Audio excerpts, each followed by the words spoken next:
बिस्मिल्लाहिर्रहमानिर्रहीम। अस्सलाम वालेकुम रहमतुल्लाहि व बरकातुहू। बडानी टॉक के साथ मोहम्मद मुमताज़ बडानी। आज हम आपको बताएंगे कि सऊदी अरब जो मुकीम गैर मुल्की हैं वो किस उम्र तक उनका नकल कफ़ाला हो सकता है, यानी 60 से ऊपर हो जाते हैं या उससे कम, या किस उनकी हद है, इसकी भी तफसील बताएंगे।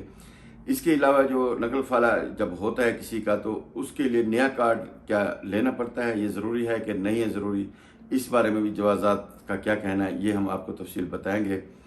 तो हमारे साथ रहेगी, वीडियो पूरी देखें। ये थोड़ी सी लंबी वीडियो हो जाएगी, लेकिन ये है कि आप लोगों को इसमें काफ़ी सारी मालूमात हासिल होगी। ये अपने दोस्तों से भी शेयर कर सकते हैं ताकि उनके भी इल्म में जो आने वाले हैं, जो यहाँ रहते हैं, ताकि इससे मुस्तफ़ीद हो सकें और उनको कानून का पता होना चाहिए।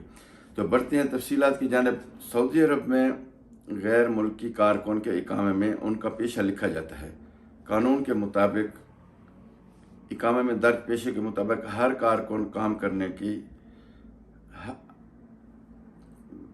दर्ज पेशे के मुताबिक कारकुन को काम करने की इजाज़त होती है। यानी जो पेशा लिखा जाता है, जिस तरह मसलन अब इलेक्ट्रीशियन है, प्लम्बर है, नज्जार है, ये बोलते हैं इसको, अपना नज्जार हो गया, पाकिस्तान में उसको दरखान हम बोलते हैं अपनी ज़बान में, और दूसरे उस पर कारपेंटर यानी कारपेंटर हो गया।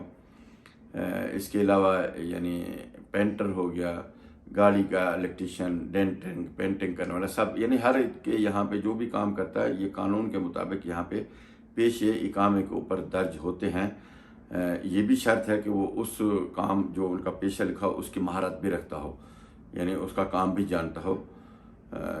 इसके अलावा जैसे ड्राइवर ख़ास है, घर का ड्राइवर है, तो उसके ऊपर वो ड्राइविंग भी जानता हो, उसके इकामे पे ऊपर भी ड्राइवर ख़ास यानी सवाग ख़ास लिखा होगा। इस तरह के यहाँ पे पेशे होते हैं, मुख्तलिफ़ वर्क के, मुख्तलिफ़ काम के, हर शोबे के ऊपर लिखे होते हैं। तो वही काम करना यहाँ पे जो है ना कानूनी तौर पर तस्वर किया जाता है। अगर पेशे के अलावा दूसरा अगर काम कर रहे हैं तो इस हवाले से फिर आपको जुर्माना भी हो सकता है। ये आप सब के लिए जानना बहुत ज़रूरी है। वो अफराद जो पेशे के मुताबिक काम करते हैं वो कानूनी तस्वर किया जाएगा। उसके अगर बरअक्स कोई आदमी किसी दूसरी जगह पे काम कर रहा है और दूसरे पेशे से मुंसलिक है काम उसका, तो वो गैर कानूनी खिलाफ वर्जी का मर्तकब होगा, उस पर उन्हें जुर्माने का भी सामना हो सकता है।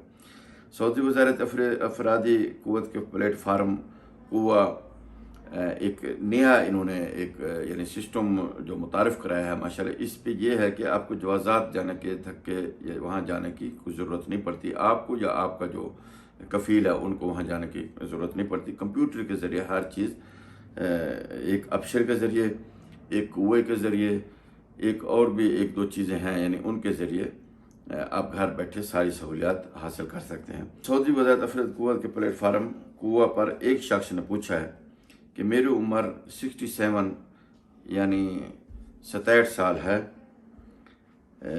पेशा मेरा आमिल है, क्या मेरा नकल कफ़ाला हो सकता है? नकल कफ़ाला यानी अपना मैं किसी और कफ़ील के पास करा सकता हूँ, ये हो सकता है?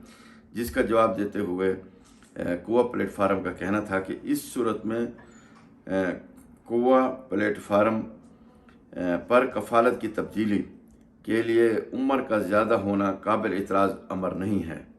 कफ़ालत की तब्दीली के लिए कुआ प्लेटफार्म पर दरख्वास्त अपलोड कराई जा सकती है, जहां मुलाजमत के मुआहदे को देखते हुए उसे फ़रीक़ैन की जानिब से मंजूर करने के बाद कुआ प्लेटफार्म पर इसकी मंजूरी के अहकामात सादर किए जाते हैं। अच्छा, वाज़ेह है कि वज़ारत अफरादी क़ुव्वत और समाजी बहबूद आबादी की जानिब से ममलिकत में मुकीम गैर मुल्की कारकुनों के मामलात की जल्द अंजाम दही के लिए कुआ प्लेटफार्म मुतारफ़ कराया गया है। कुआ प्लेटफार्म के ज़रिए कफ़ालत की तब्दीली के लिए लाजिम है जिस इदारे या कंपनी में कफ़ालत तब्दील कराना मकसूद हो, वहाँ से मुलाजमत का डिजिटल मुआहदा तैयार करके कुआ प्लेटफार्म पर अपलोड किया जाए, जिसे आजिर व अजीर दोनों मंजूर करें। बाद अज़ा मंजूर शुदा मुआहदे की तस्दीक कुआ प्लेटफार्म पर की जाती है।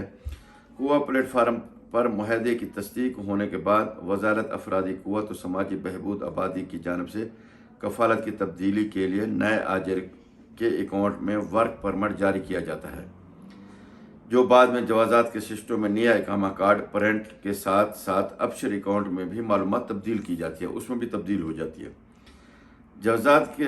اسی طرح ایک شخص نے جوازات کے ٹویٹر پر پوچھا ہے کہ کفالت تبدیل کرائی ہے، اس صورت میں اقامہ کارڈ نیا پرنٹ کرانا ہوگا یا وہی پرانا چلے گا؟ تو اس حوالے سے جوازات نے جواب دیتے ہوئے کہا ہے کہ جب آپ نقل کفالت کرا لیتے ہیں تو اس کے اوپر کفیل کا نام بھی تبدیل ہو جاتا ہے اور اس کا سیریل نمبر بھی تبدیل ہو جاتا ہے، اور ظاہر ہے جو آپ کا مؤسسہ یا کمپنی یا شرکہ ہے یا کفیل کا جو بطاقہ نمبر ہے وہ بھی اقامے پہ درج ہوتا ہے۔ تو اس حوالے سے یعنی جوازات کا یہ کہنا ہے کہ آپ نے کارڈ حاصل کرنا آپ کے لیے ضروری ہے۔ کارڈ حاصل کرنے کے لیے یہ ہے کہ آپ خود نہیں جا سکتے، یا تو خود کفیل جا سکتا ہے یا اس کا جو وکیل ہے وہ جن کے پاس یعنی یہ اختیار ہوتا ہے وہ جوازات جا کے وہ کارڈ نیا لے سکتا ہے، پرانا ان کے پاس جمع کرا دیتا ہے۔ یہ صورتحال ہے، اس پہ جو ہے نا پھر نیا اقامہ وہاں سے پرنٹ کرا کے وصول کیا جا سکتا ہے، تاکہ اس میں ایک پوری معلومات نقل کفالے کی، کفیل کی، ساری ہر چیز اس میں آ جاتی ہے۔ تو یہ تھی آج کی تفصیلات۔ تو میں عرض کر چکا ہوں کہ اقامہ کے حصول کے لیے آپ جوازات نہیں جا سکتے، جوازات جانے کے لیے یا کفیل جائے گا وہ وصول کرے گا، یا پھر اپنے وہ جو وکیل ہے اس کے ذریعے آپ کا کارڈ وہاں سے حاصل کیا جا سکتا ہے۔ امید ہے آپ کو ویڈیو پسند آئی ہوگی اور معلومات آپ کی میں اضافہ بھی ہوا ہوگا۔ فی الحال اپنے میزبان ممتاز بلانی کو دیجیے اجازت، ملتے ہیں انشاءاللہ اگلی ویڈیو میں۔ اللہ حافظ۔